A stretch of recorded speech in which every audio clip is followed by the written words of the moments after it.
everybody, it's Adventure Goat. I'm going to head out. It is about 30 minutes from Seattle. It is called Lord Hill Park. We'll see when we get there. Let's go.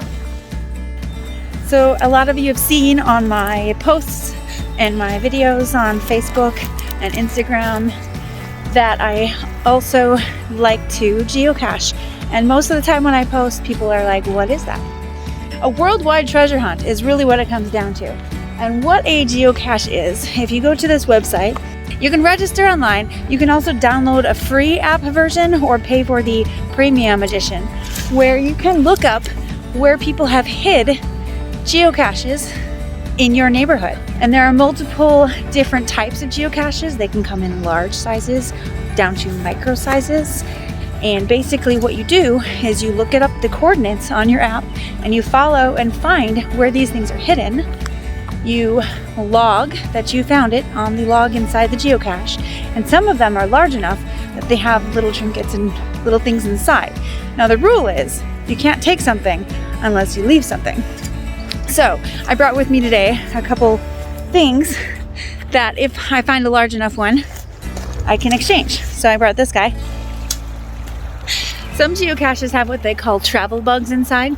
So those are basically metal, what looks like little military tags, but it has a bug on it and it has a little number associated with it.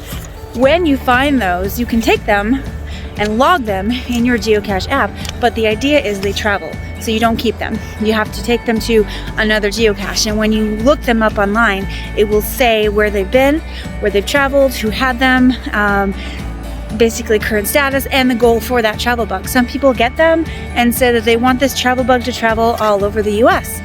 So that was one that I found, and I placed it in California when I went down there. All right, the first one on the trail is about 100 feet away. The phone should notify you when you are about 30 feet away. The first one is a small one, so we'll see if I can find them. Sometimes I'm not very good at it. Some geocaches will have hints. Some won't. Some of them are obvious, so they won't tell you, give you hints. Sometimes I like to look for them before I use hints. This one says under rock, and there are lots of rocks. Found it! So, to give you an example of what it looks like, some of them can be specific containers, some of them can be just a plastic container like this one. And in it, there's a log that you can sign and put your name on it. And then you mark found on the geocache app. So you know something, I'll sign the log, put it back where I found it, and move on to the next one. When you find them, you mark found and make a comment about the cache. It could be anything you want. You can also mark did not find. When you find it, it gives you a little smiley face on your app. When you did not find it, it gives you a little frowny face. It's just a way to keep track of which ones you found and which ones you might need to come back to. That's asking to be climbed.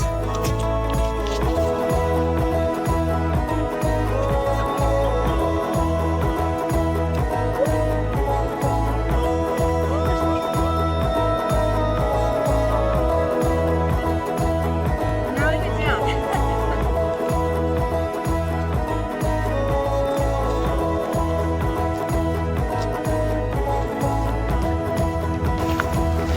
What is that? Tractor? Yeah, it's an old, oh, what's it called? You know what I'm just trying to say. That's pretty cool.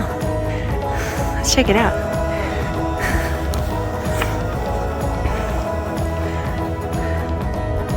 It's been non-operational for quite some time. Pretty cool.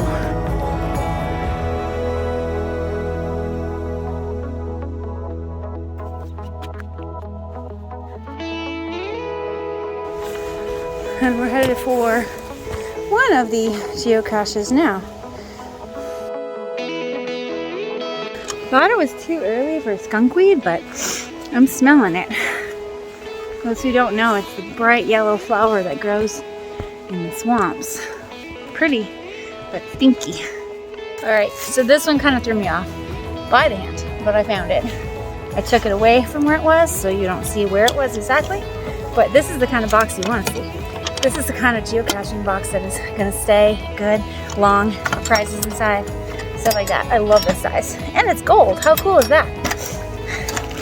So there is a lot of swag. Wow, look at that. Now, I don't think I have anything with the value of this card to put in, so I'm going to leave it. I want to take Mr. Squishy. I will call him Mr. Squishy. I'm going to put in metal clip. And I'm going to sign the log, mark it as read, and be on my way. For those who know what geocaching is, you know what the term muggle is. It's not the Harry Potter term. It's when you hide a cache in a crowded area, and it's people who don't know what it is, and they either take it or destroy it or, you know, do whatever with it. So some logs say watch for muggles because it's in a highly muggle area. But here in the park, you really don't have to worry about it. And those who catch you kind of looking around, they probably just think you're exploring. There we go. Hi, Mr. Tree.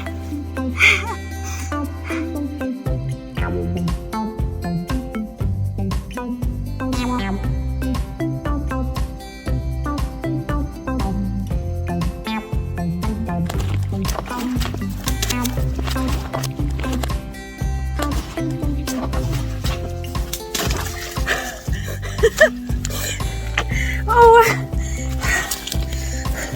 I talk about getting muddy today.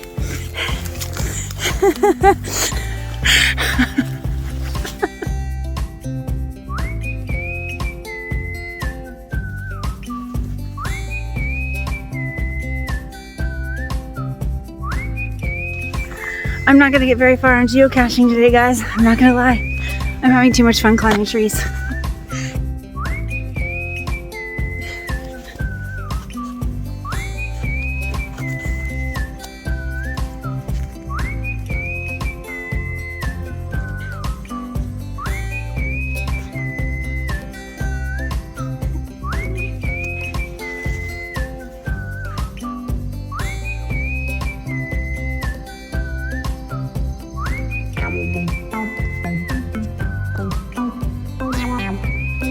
I started on the part of the park that didn't have a sign, but check this out.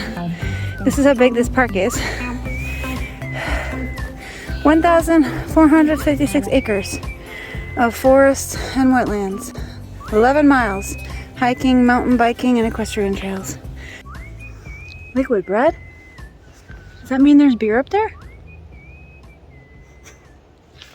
So I found the third one. I'm not going to show you where it is. This is the size of a micro, and the log is just inside it. And normally this is something that you get where you can't obviously put anything in, but you take the log out and you can sign it still. It's a little damp. And then of course log it on your app. So I'm going to do that and put it back where I found it. Alright, well there's a first for everything. This is the first time I've seen on a trail. Say other side, say it. So this cache hint says the typical northwest find, which to me means in a tree stump. So there's this large tree stump off the path, and there's some loose wood, and I can see it now.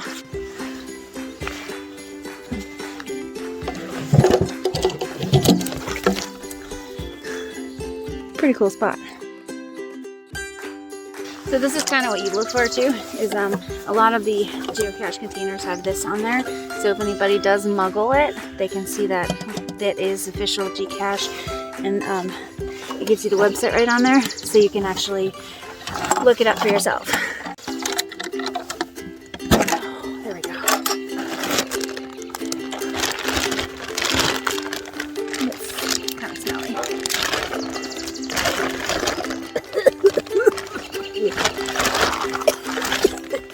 You do want to watch for mold. Look, it's a helicopter. Log is here.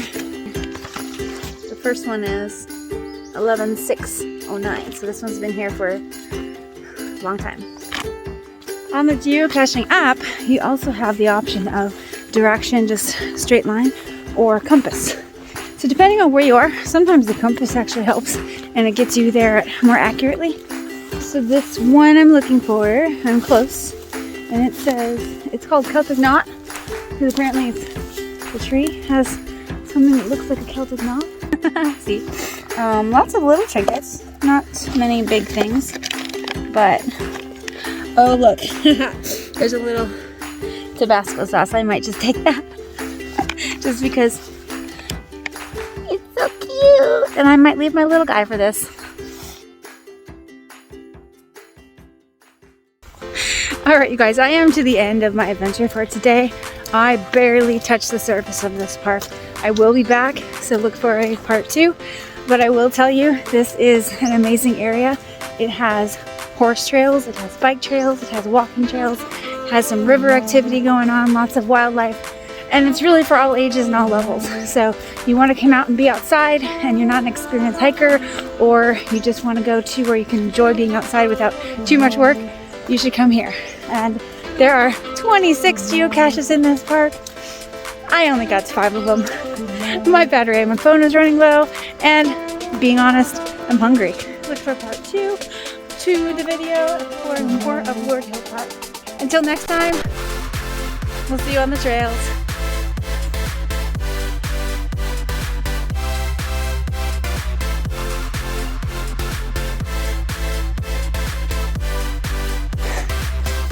Well,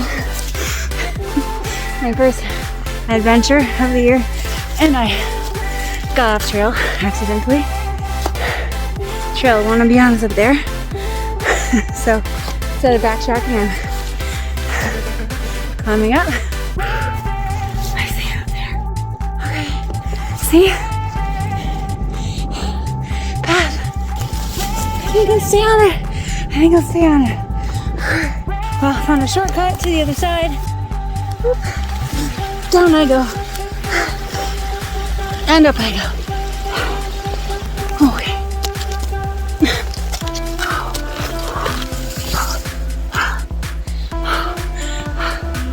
This is the path we started from. Nothing like coming near the end of a hike and starting to recognize things that you came in on because you were worried about the direction you were going. There's our crane. You're almost down to the parking lot. Thank goodness.